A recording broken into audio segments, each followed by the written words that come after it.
예루살렘에 도착한 바울은 유대 개종자들로부터 율법을 파괴하는 자다라는 오해를 받았다는 것을 우리가 지난 주일 말씀을 통해서 살펴보았죠. 이 문제, 이 오해를 해결하기 위해서 예루살렘 교회의 장로들이 제안을 하죠.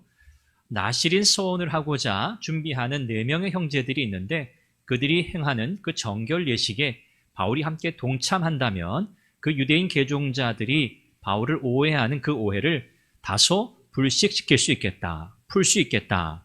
그러니 함께 참여해달라 이렇게 제안을 합니다.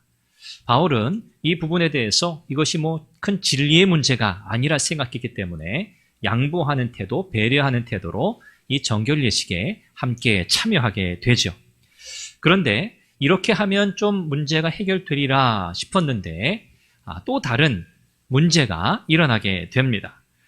아시아에서 온 유대인이라고 오늘 본문에 소개되는데 아마 이들은 에베소에서 온 이들이 아닐까 싶습니다.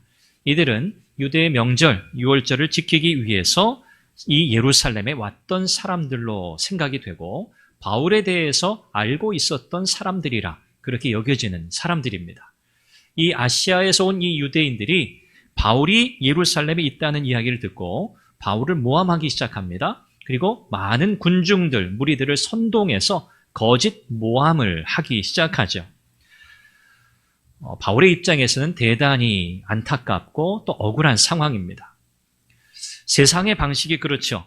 자신이 원하는 것을 위해서는 수단과 방법을 가리지 않습니다. 세상은 참 악하다는 것을 우리는 사실 직간접적으로 경험하게 됩니다. 결국 바울은 쇠사슬에 결박이 된 채 천부장 앞에 서게 되고요.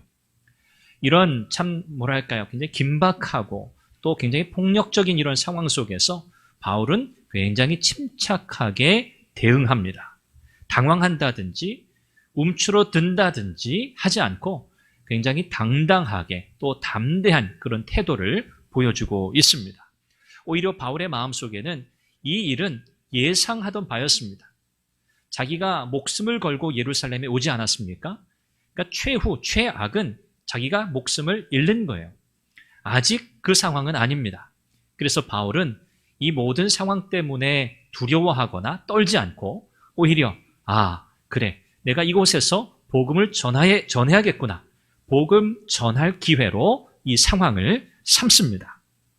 하나님께서 바울을 지키셨고요. 또 그에게 일어난 이런 악한 세상의 반대 이런 일들을 하나님께서 선한 것으로 바꾸시는 것을 우리는 보게 됩니다. 이런 세상의 반대 앞에 선 바울의 태도를 오늘 본문은 우리에게 소개하고 오늘 저와 여러분들도 이 바울과 같은 이런 태도로 이 세상 가운데서 믿음으로 살아갈 수 있기를 간절히 소망합니다. 그러면 오늘 본문은 우리에게 바울이 어떤 태도를 보여주는가? 첫 번째는 견디는 것입니다. 견디는 것. 바울은 유대인 개종자들의 오해를 풀기 위해서 일주일간 이 정결 예식을 위해서 매일 성전에 출입하면서 사실 최선을 다해서 이 4명의 이 형제들, 이 나실인의 서원을 하는 이 서원자들과 함께 이 정결 예식에 참여했습니다. 보통 일주일간 이 예식이 진행이 되거든요. 그리고 이 예식이 거의 끝날 때쯤 유월절을 지키기 위해서 아시아에서 온 유대인들, 이들을 디아스포라 유대인 그렇게 부르잖아요. 고향을 떠나서 여러 이방 지역에 흩어져 살던 유대인들, 그들이 이제 예루살렘으로 절기를 지키러 오게 되는데 그들이 이 바울을 알아보고 큰 소동을 일으킵니다. 이 사람들이 바울에 대해서 모함하고 큰 소동을 일으키는 이유는 2가지였어요. 첫째는 바울이 유대인과 율법 그리고 예루살렘 성전을 비방했다는 거예요. 사실 이건 사실이 아니거든요. 그야말로 꾸며낸 이야기, 모함을 위해서 만들어낸 구실이었습니다. 그러니까 유대인의 율법 또 성전을 비방하는 자가 바울이다. 2번째는 뭐냐 하면 바울과 동행했던 이방인 동행들이 있어요. 예루살렘에 같이 온 7명의 이방인 동행이 있는데 그 중에 드로비모라고 하는 사람이 있습니다.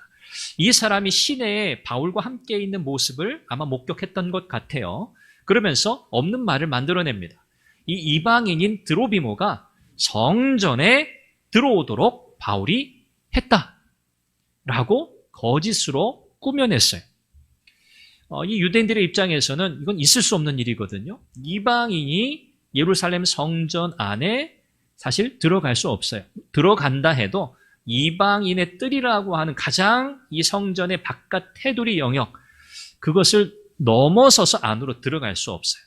그래서 이 이방인의 뜰, 그리고 이 뜰을 넘어서는 그 경계에는 1.4m 높이의 벽돌로 된 이 벽을 세워놨어요. 그리고 거기에 누구든지, 이방인 중에 누구든지 이 벽을 넘어오면, 이 이상 이방인의 뜰을 넘어서서 안으로 들어오게 되면 죽음의 형벌을 받을 것이다 라는 문구를 아예 거기에 새겨놓았어요.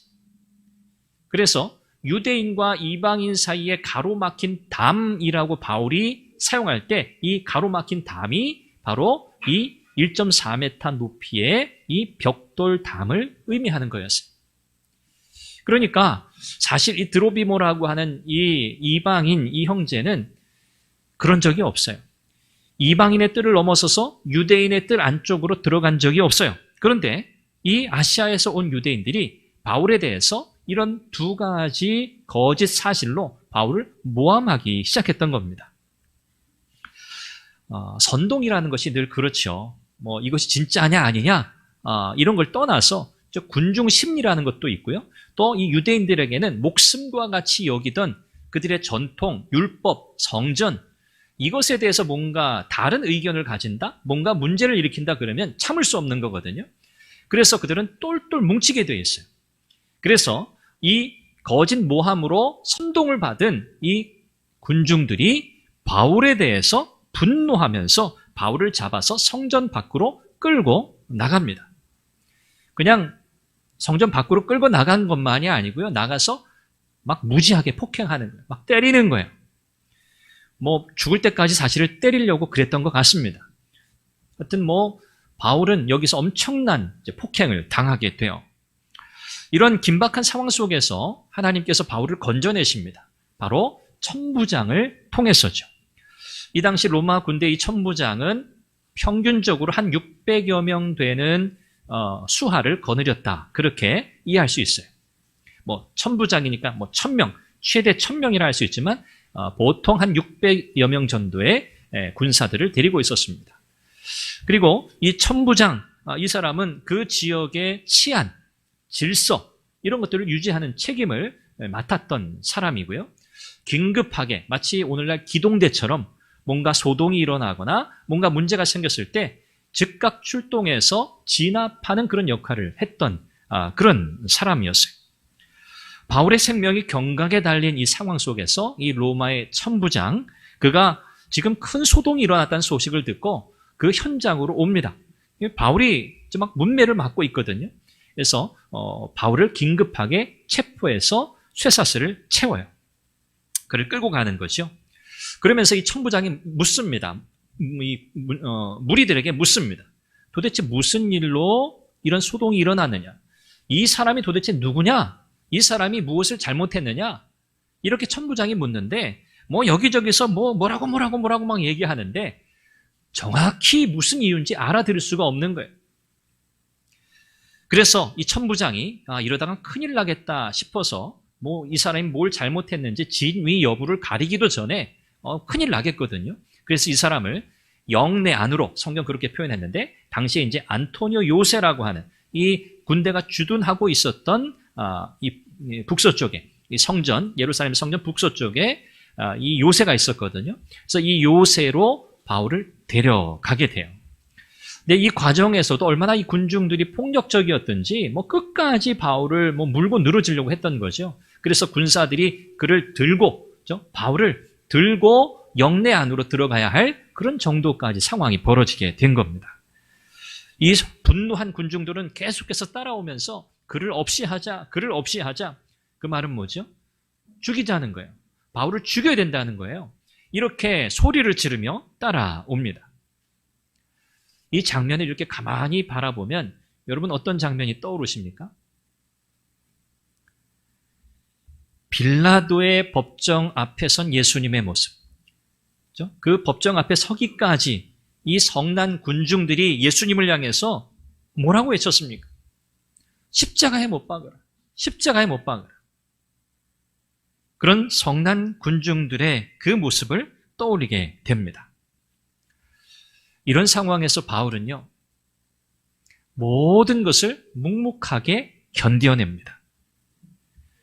이미 그가 구체적으로 어떤 일을 당하리라고는 그가 알지 못했지만 예루살렘에 가게 되면 큰 환난을 당할 것이라 이미 성령께서 그에게 말씀하셨기 때문에 이미 마음에 각오한 바고, 이미 그가 이야기했던 것처럼 사도행전 20장 24절 말씀이죠.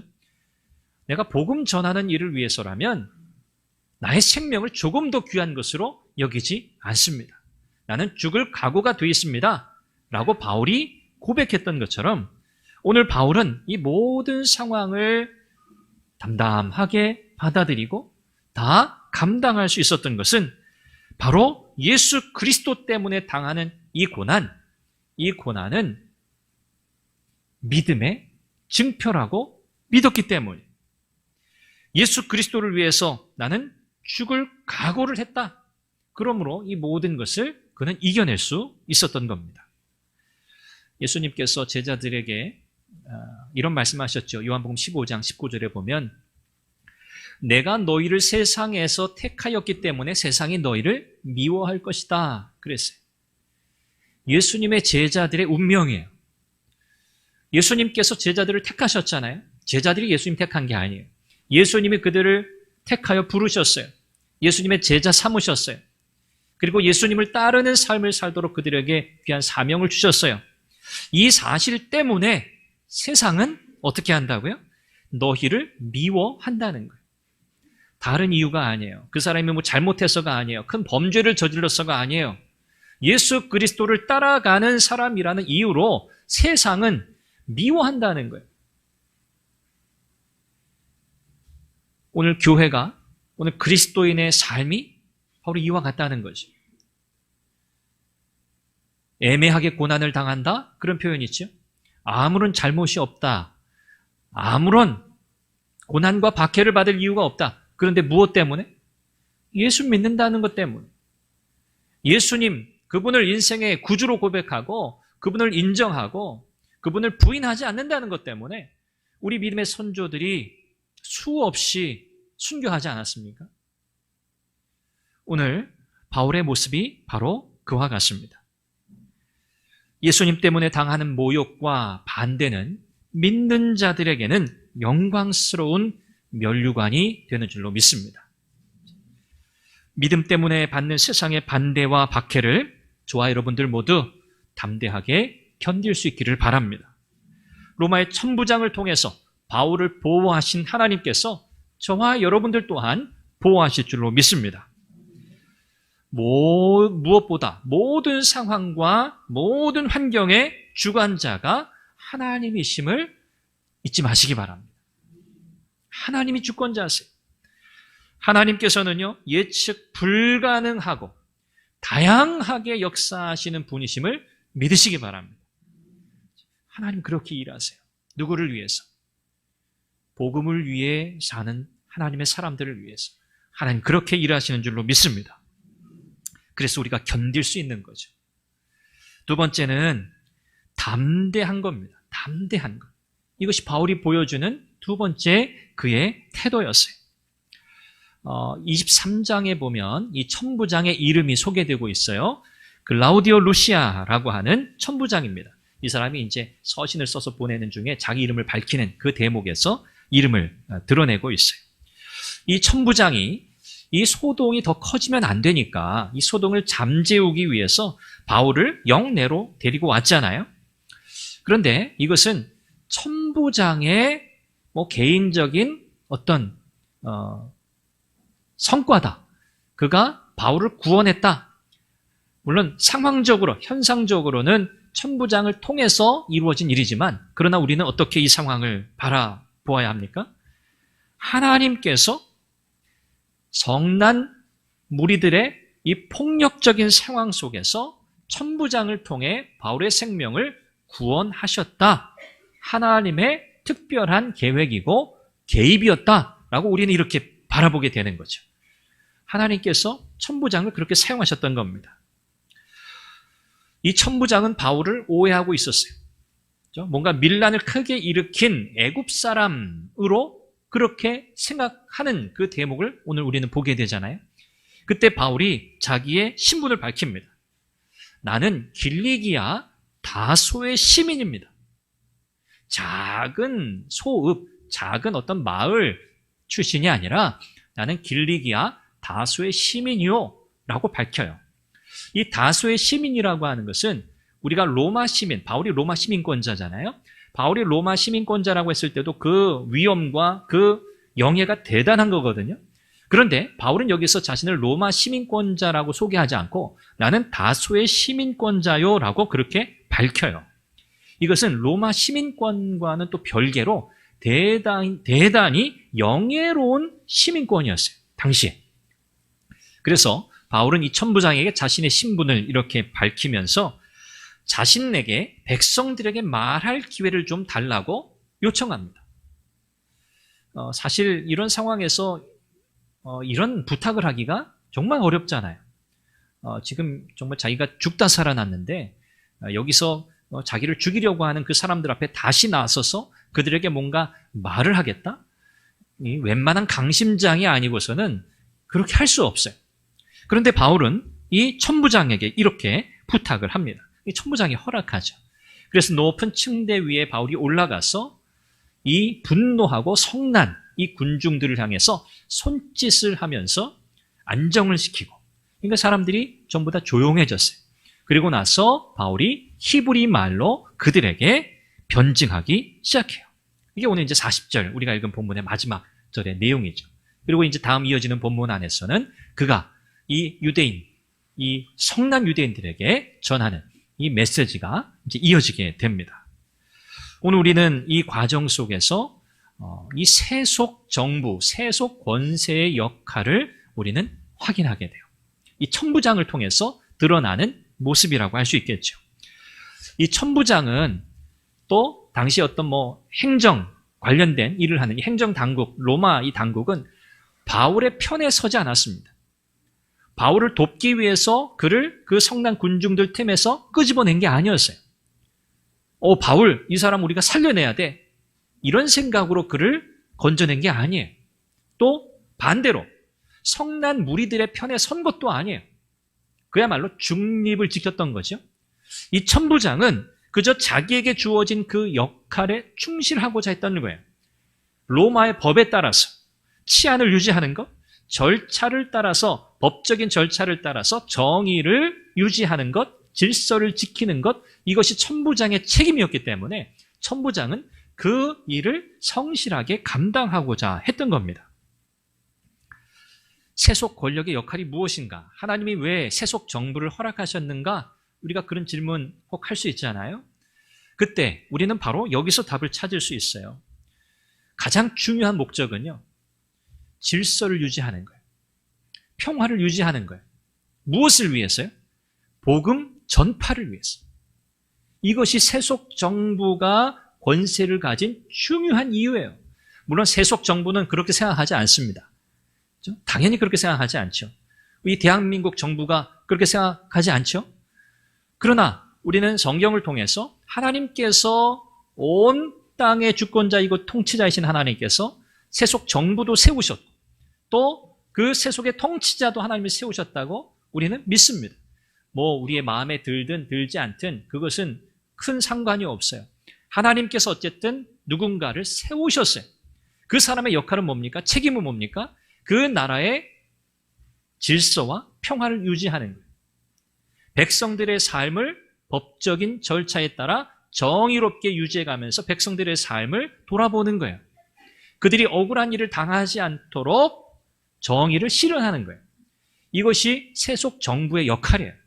이것이 국가의 역할이에요. 여러분들이 뭔가 이렇게 분별을 하셔야 할 때 여러분 이것이 기준이라는 것을 잘 생각하셔야 돼요. 그래서 우리가 대통령을 위해서, 위정자들을 위해서, 공직에 있는 사람들을 위해서 기도하잖아요. 그 기도할 때 기도의 핵심이 바로 여기 있어요. 하나님, 저분들이 하나님의 정의를 실현할 수 있게 해주세요. 저들이 중립을 지킬 수 있게 해주세요. 저들이 어느 한편에 기울어지지 않고 국가를 위해서, 국민을 위해서 진실한 마음으로 섬길 수 있게 해주세요. 무엇을 위해서? 하나님의 백성들이 이 땅에서 평안을 누리며 복음을 힘있게 전파할 수 있도록. 이것이 우리의 기도의 내용이어야 합니다. 바울이 대단히 침착한 태도로, 여러분 이렇게 손짓으로 조용히 하라고, 여러분 이렇게 할 수 있는 거 이 상황에서 아무나 할 수 있는 게 아니에요. 그렇죠? 바울은 손짓까지 하면서 매우 침착한 태도로 백성들을 안정시킵니다. 자신을 죽이려고 했던 이 유대인들, 그런데 바울의 마음속에는 늘 동족에 대한 애틋한 마음이 있어요. 동족인 유대인들에게 복음을 전해야겠다고 하는 투철한 사명감이 바울 안에 있어요. 왜요? 바울이 전에 어떤 사람이었어요?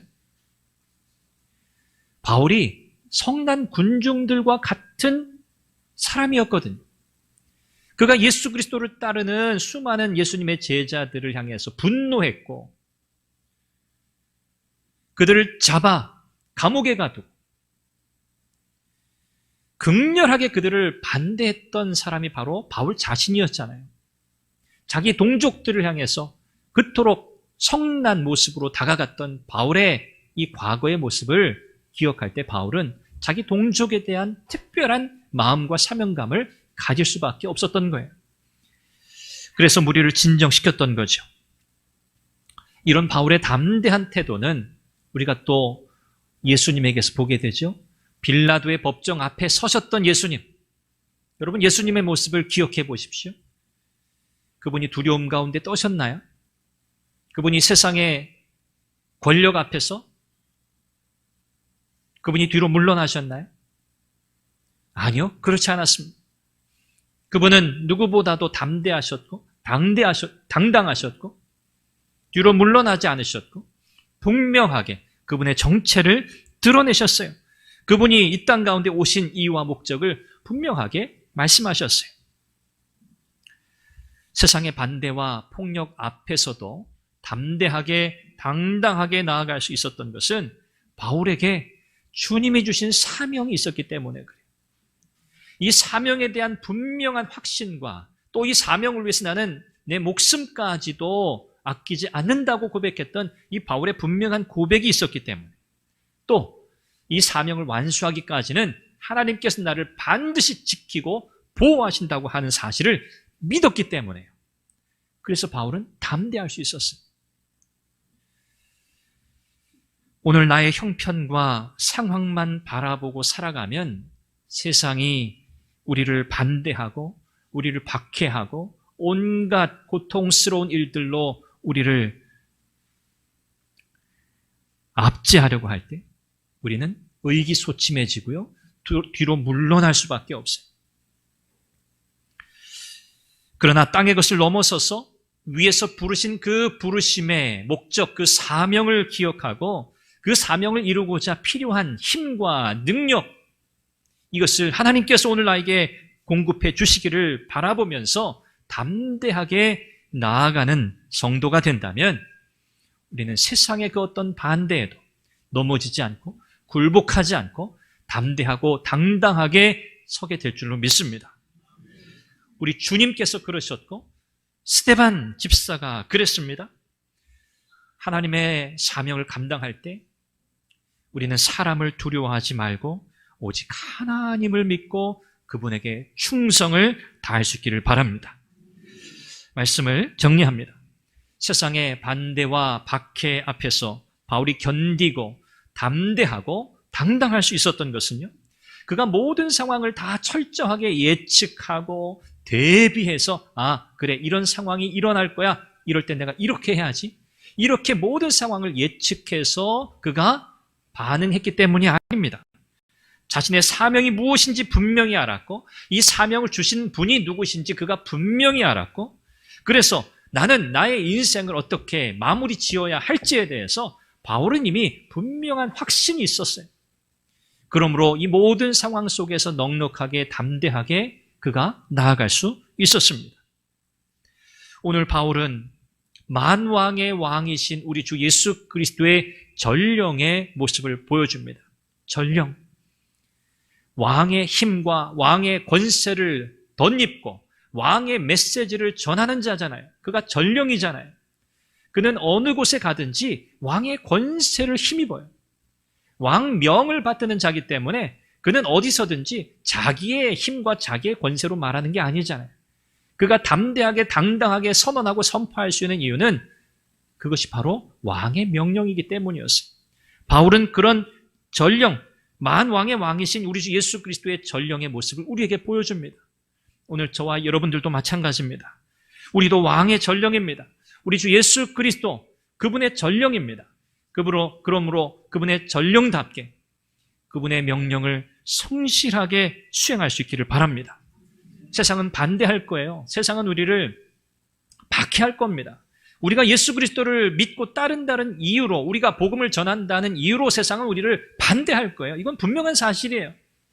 그러나 우리가 왕의 전령답게 담대하게 나아갈 때 하나님의 백성으로서의 명예로운 삶, 하나님의 백성으로서의 가치 있는 삶, 가장 영광스러운 삶을 살아가게 될 줄로 믿습니다. 그렇게 살아가는 우리를 누가 지키셔요? 하나님이 지키십니다. 하나님이 부르셨고 하나님이 보내셨잖아요. 하나님이 이 사명 우리에게 주셨잖아요. 그러므로 그분이 우리가 이 사명 감당할 때까지 끝까지 우리를 보호하시고 지키실 줄 믿습니다. 그러므로 참 어렵고 힘든 오늘 이 시대, 복음 전하는 것이 쉽지 않고 오늘 교회를 향해서, 그리스도인들을 향해서 참 부정적인 생각들이 편만해져 있는 이 시대에, 그러나 우리는 뒤로 물러나지 않고 예수 그리스도의 신실한 증인되고 왕의 명령을 힘있게 세상에 선포하는 담대하고 당당한 그리스도인으로 서시기를 주님의 이름으로 축원합니다. 기도하겠습니다. 세상 속에서 어떤 반대에 부딪힌다 하더라도 복음의 진리를 수호하고 이 복음의 진리를 담대하게 당당하게 외치는 하나님 나라 백성으로 살아가게 하옵소서.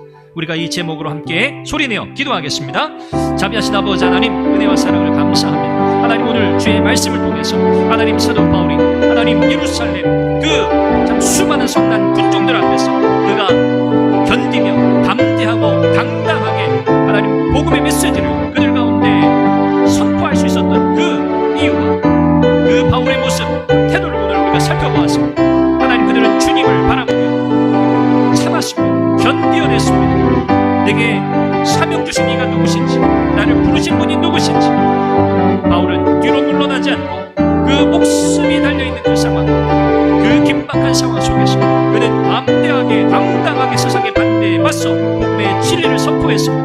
하나님, 우리 모두가 이와 같은 삶을 살아가게 하여 주옵소서. 왕의 전령답게 하나님 왕의 명령을 전하는 자와 같게 담대하게 세상 앞에 나아가게 하여 주옵소서. 오늘 우리의 삶의 현장 속에서 복음의 증인 되기를 원합니다. 어렵고 힘든 시대 속에서 하나님 복음 전하는 것이 쉽지 않은, 그러나 우리에게 담대한 마음을 주옵소서. 당당한 모습을 우리에게 주옵소서.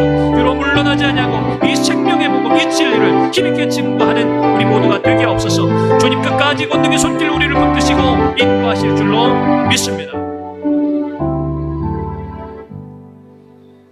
하나님 아버지, 오늘도 주의 말씀을 통해서, 특별히 사도 바울의 모습을 통해서 오늘 이 시대에 오늘 우리가 어떻게 신실한 증인으로 살아갈 수 있을지, 우리가 담대하고 당당한 태도로 복음의 증인의 삶을 어떻게 살 수 있을지 말씀을 통하여 함께 나누었습니다. 모든 상황을 견딜 수 있는 믿음을 주시고 하나님께서 우리를 부르신 그 부르심, 우리 주님이 우리에게 맡겨주신 그 사명, 하나님 이것을 끝까지 감당할 수 있도록 하나님 은혜와 능력을 공급하여 주옵소서. 세상은 우리를 반대할 것입니다. 우리를 박해할 것입니다. 우리는 수많은 고난 가운데 맞닥뜨리게 될 것입니다. 그러나 뒤로 물러나지 않게 하시고 복음의 진리를, 왕의 명령을 힘있게 세상에 드러내는 하나님 나라 백성들 되게 하여 주옵소서. 용기를 주옵소서. 지혜를 주옵소서. 성령으로 충만하게 하옵소서.